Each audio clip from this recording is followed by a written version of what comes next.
Welcome back to CAN, Caribbean Affiliate News. My name is Siobhan Gubin. This segment of the news is sponsored by TravelSpan Vacations.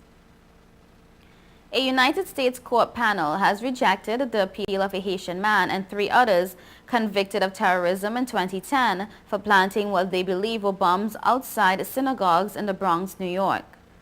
2 of the 3 federal judges on the United States Court of Appeal for the Second Circuit in Manhattan rejected arguments that Laguerre Payan and the other men, James Cromiti, David Williams, and Onta Williams, were entrapped by an FBI informant posing as a Pakistani terrorist.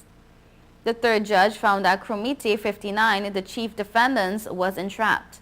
The men were convicted in 2010 in a plot to shoot Stinger missiles at military planes at an Air National Guard base in Newburgh, an upstate New York town, and blow up synagogues in the Bronx.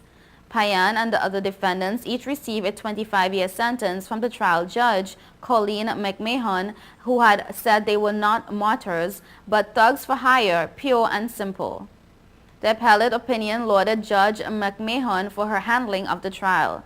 And I quote, "As with all sting operations, government creation of the opportunity to commit an offense, even to the point of supplying defendants with materials essential to commit crimes, does not exceed due process limits," said Judge John Newman, writing for the majority in the 78-page appeals court decision.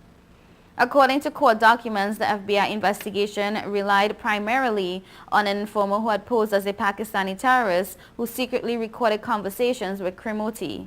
Cromiti, who had first approached the informant at a mosque in 2008, wanted to do something to America and die like a martyr, the court documents revealed. The FBI said Cromiti recruited Payan and the other defendants in the conspiracy as lookouts.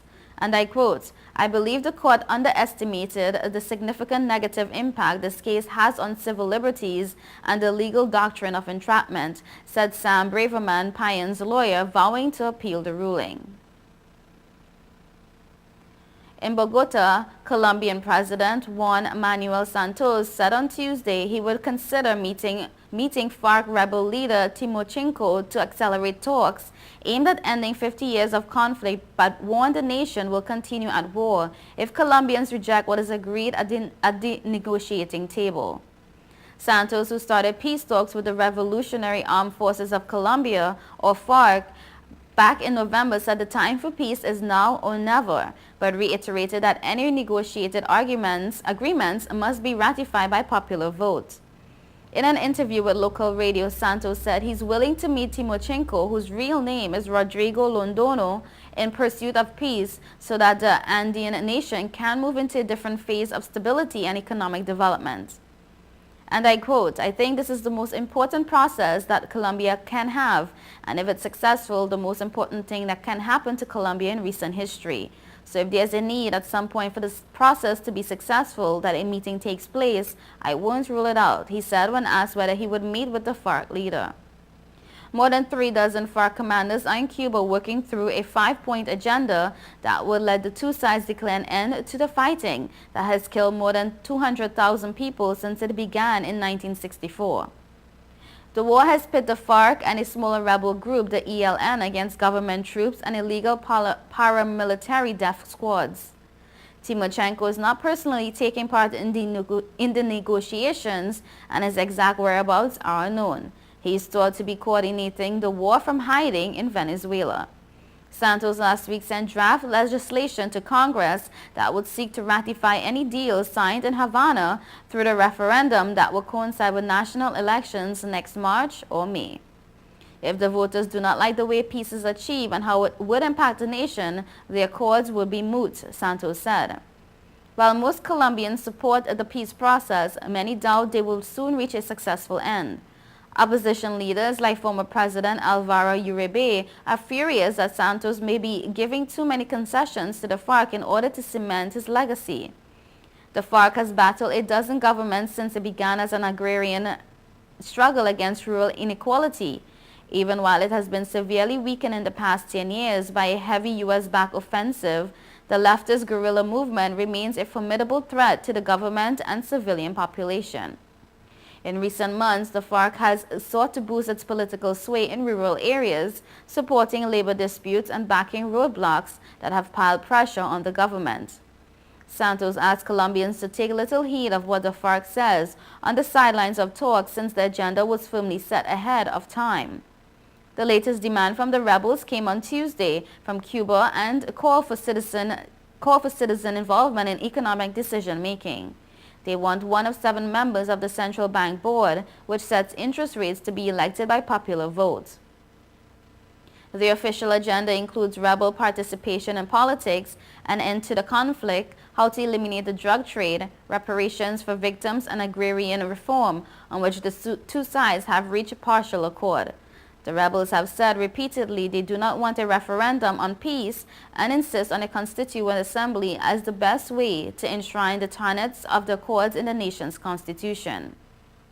Any meeting between Santos and Timochenko would be the first such sit-down since former President Andres Pastrana met rebel founder Manuel Marulanda during peace talks that fell apart in 2002. Timochenko, who was trained in irregular warfare in Cuban politics in Russia in the 1980s, took over as head of the Marxist FARC after Colombian forces killed former boss Alfonso Cano in late 2011. Colombia's Attorney General has put out at least 117 capture orders against Timochenko for kidnapping, murder, rebellion, and terrorism, while the United States has offered up to $5 million for information leading to his capture. You're watching Caribbean Affiliate News. We will be right back.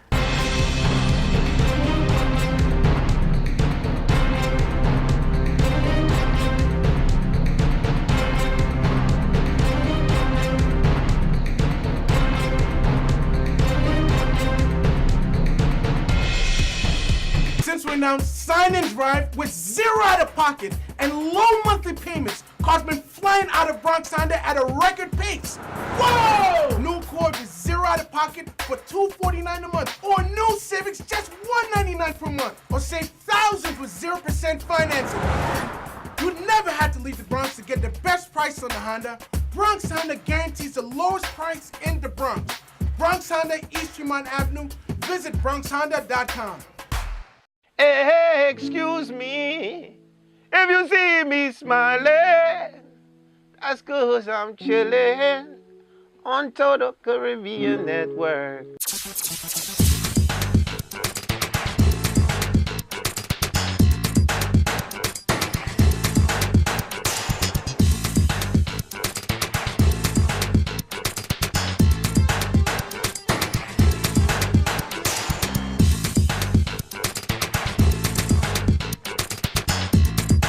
It's your boy Wyclef Jean, man, and I'm chillin', man.